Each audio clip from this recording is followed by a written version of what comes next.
I just ended my binge eating cycle after 15 plus years. In this video, I'm gonna walk you through exactly how I did it and how you can do the same without using your willpower, extreme diets, or constant food obsession. First, very important thing I want to start with is to understand the cycle itself, how it worked, what it is that it was doing for us.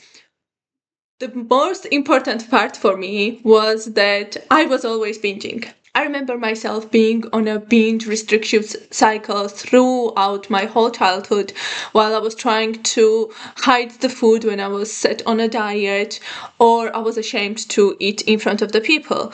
And my cycle was always the same. I would binge, I would feel shameful afterwards, and I would create aggressive unreasonable plan for tomorrow, which usually involved me eating one meal a day, being on a keto diet, or exercise double the hours I would usually exercise with, because then I was creating these rules, all the rules which would start happening from tomorrow. So what would I end up doing was I was eating everything in my way today.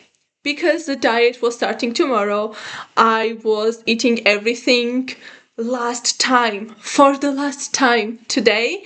And it included even the food I didn't like bread. I'm not a big fan of a bread, but I would eat it because I knew that from tomorrow I'm not able to eat it. It ended up till the point where I became scared to eat at all because I didn't know if I will be able to stop eating when I will start.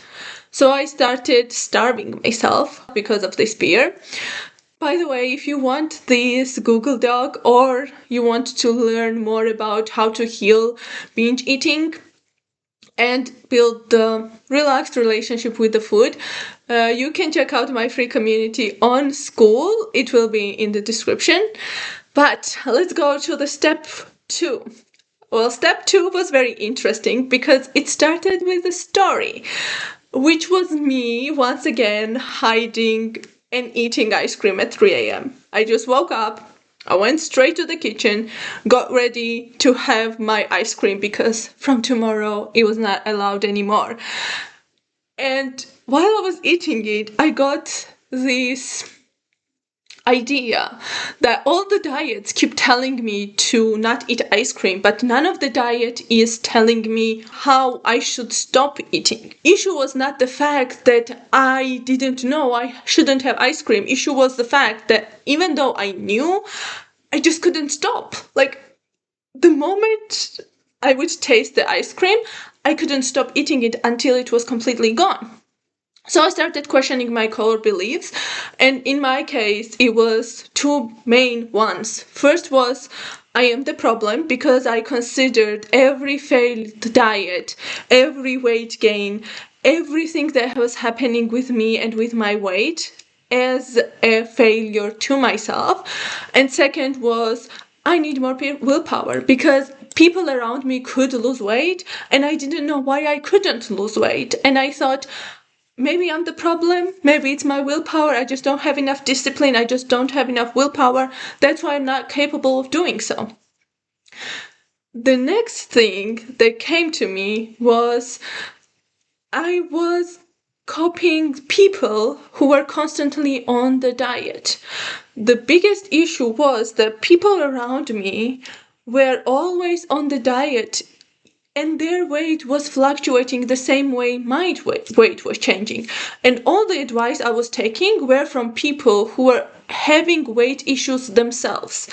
So I started thinking that I have been copying people who are on the diet my whole life and it still doesn't work. What if I will try and observe people who never thought about food.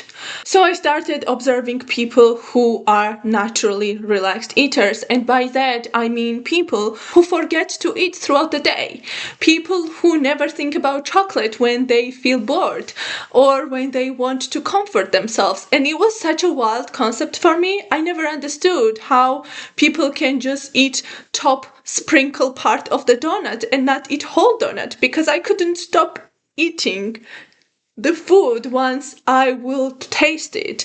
That made one of the biggest changes in the way I was seeing the diet and binge eating itself, because it showed me exactly why willpower was not the issue. Having this second point helped me destroy this core belief of me not having enough willpower, because I realized willpower had nothing to do with the thing I was dealing with. Third thing, which was most difficult to do, I'm not gonna lie, it was so challenging to do, was to give myself a permission to eat anything I wanted without tomorrow's rule.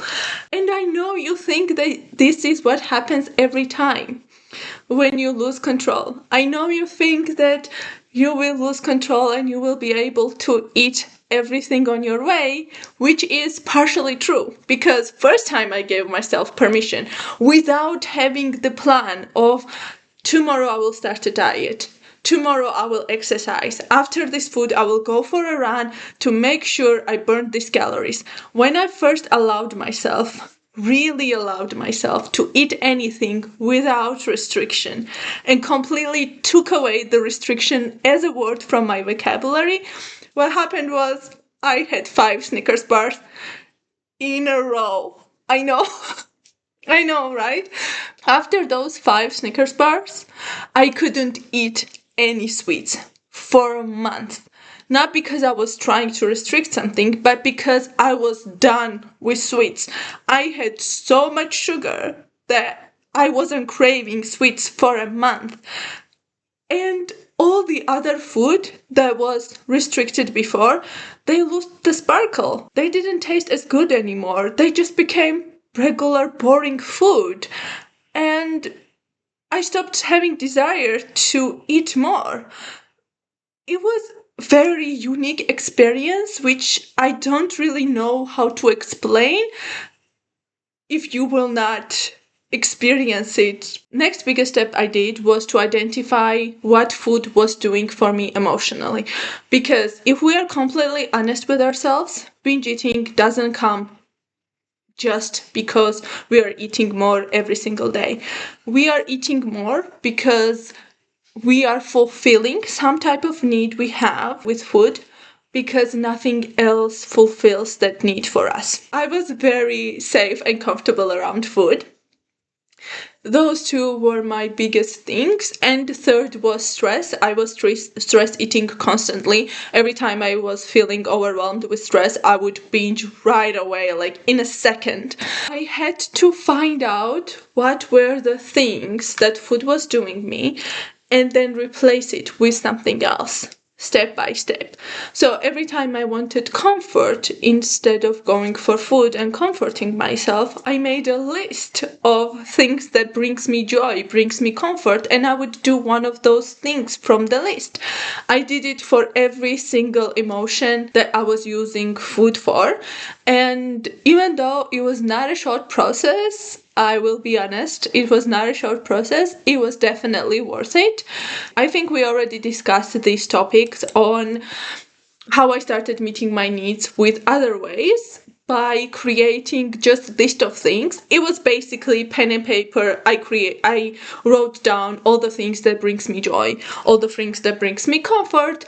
Every time I wanted food, but I wasn't hungry, I was doing one of the activities first, and then if I was hungry, I would eat, but I was never hungry. This brings me to our last step, which is step 3, and I named it Experience the Shift.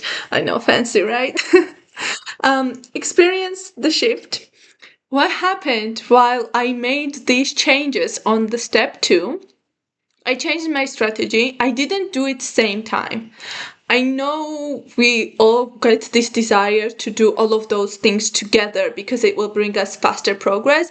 But if you're like me, it will overwhelm you. It will be so many things together. So one by one is very good way to attack the second step if you decide to work on your binge eating. The third step, which is our final step, is the results I got. Biggest thing that happened was I stopped having desire to binge.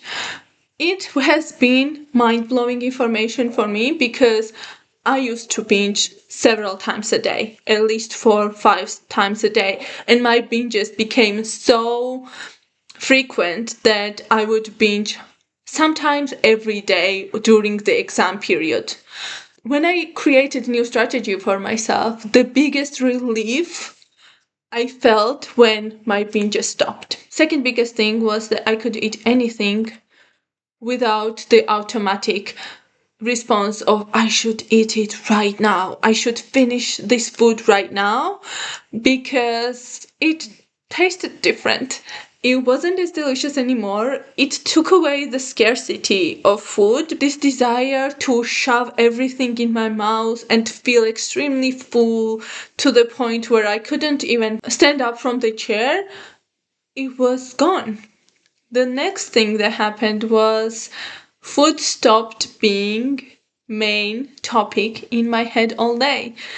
I don't know about you specifically, but most of the people with binge eating are thinking about food constantly. Either we are making rules around food, either we are thinking what we can eat next. It's always food. And I haven't realized how much time it was taking from my day until I stopped. Next thing was that shame disappeared. Every time I would eat food, I would feel tremendous amount of shame.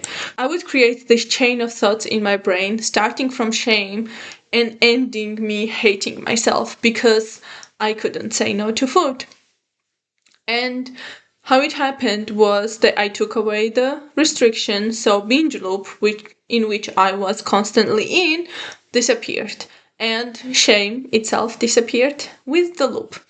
I stopped binging in summer of 2025, and since then I started losing weight naturally without diets or exercise. Because of binge, I was eating so much more than my organism needed to, that the moment binge episodes stopped, I naturally ended up being in a calorie deficit and lost weight. The last part I wanted to talk about was lessons learned, because it was a journey. It was a long, long journey for me, and I can't believe I dialed it down to the 3 main lessons. First being that binge eating is very predictable response to restriction. We are binging because we are restricting something to the extreme, and I never knew. I thought if I will have more discipline, I will be able to lose weight. And turns out the only thing I had to do was to not restrict myself anymore. It's not a characteristic flaw. It was not that I was bad, I was not enough. It was me not having enough tools, not knowing good enough, not understanding the process. That's why I didn't know how to deal with it, because nobody taught me. The next thing was permission lowers urgency, which lowers binging.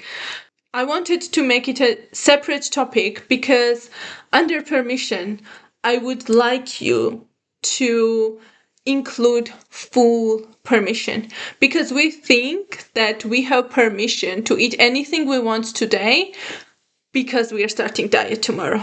That's not really 100% permission now, is it? Because it has conditions. So you are not unconditionally giving yourself ability to have whatever it is you want. I left the most important thing for last, which is you have to replace emotional function food is serving, not just eat less. Problem with diets is that they are telling you to eat less without addressing deeper issue, which is what is the need food is fulfilling for you, which makes you incapable of not eating that specific type of food. The moment you will start working on the emotional function that food has, you will naturally start eating less. And I am an example of that. I bet I can find hundreds of people who are example of that too, because binge eating cannot be helped with eating less and working out more. The moment I fixed that part, I started eating less naturally and I lost weight naturally.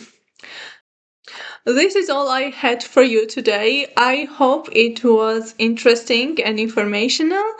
If you are curious to find out more, you can join my school community. That's the topic we are always discussing in there. See you next time. Bye.